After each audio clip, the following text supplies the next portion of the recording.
2 Samuel 20. Siva rebels against David.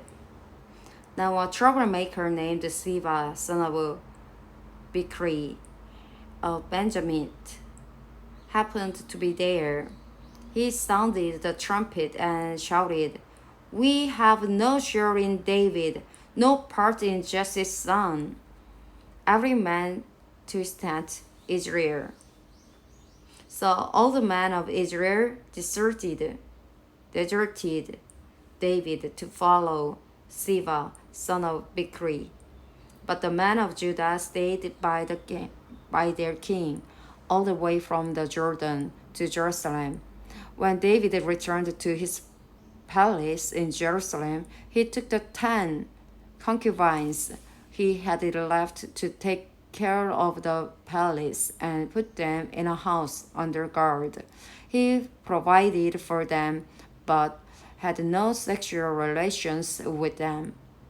They were kept in confinement till the day of their death, living as widows. Then the king said to Amasa, "Summon the men of Judah to come to me within 3 days, and be here yourself." But when Amasa went to summon Judah, he took longer than the time the king had set for him. David said to Abisai, "Now Seva, son of Bichri, will do us more harm than Absalom did. Take your master's man and pursue him, or he will find fortified cities and escape from us." So Joab's men and the Kerethites and Pelethites and all the mighty warriors went out under the commander of Abisai. They marched out from Jerusalem to pursue Seva, son of Bichri. While they were at the great rock in Gibeon, Amasa came to meet them. Joab was wearing his military tunic and strapped over it at his waist was a belt with a dagger in its sheath. As he stepped forward, it dropped out of his sheath. Joab said to Amasa, "How are you, my brother?" Then Joab took Amasa by the beard with his right hand to kiss him. Amasa was not on his guard against the dagger in Joab's hand, and Joab flung it into his belly, and his intestines spilled out on the ground. Without being stabbed again, Amasa died, and Joab and his brother Abisai pursued Seva, son of Bichri. One of Joab's men stood beside Amasa and said, "Whoever favors Joab, and whoever is for David, let him follow Joab." Amasa lay wallowing in his blood in the middle of the road, and the man saw that all the troops came to a halt there. When he realized that everyone who came up to Amasa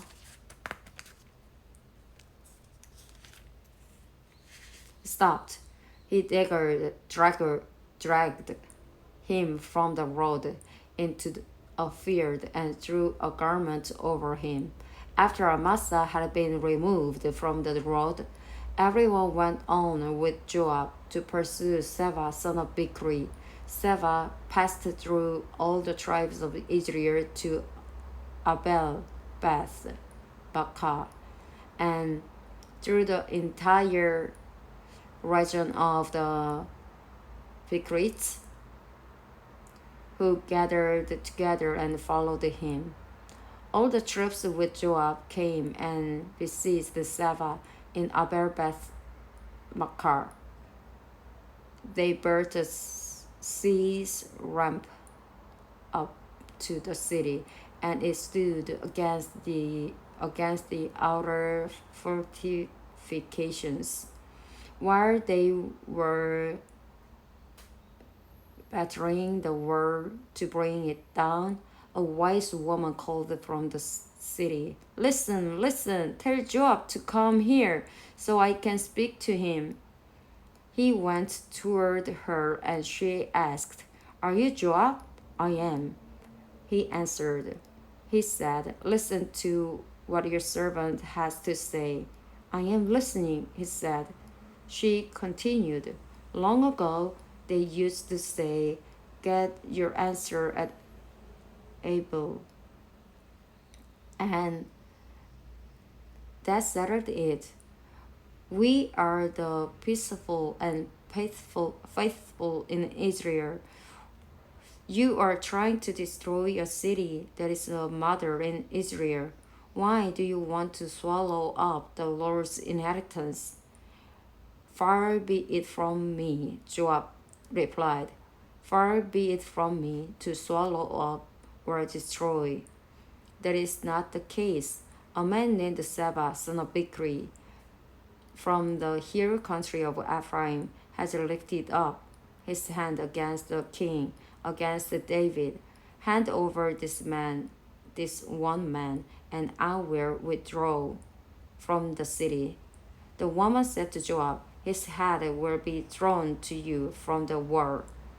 Then the woman went to all the people with her wise advice, and they cut off the head of Seba, son of Bichri, and threw it to Joab.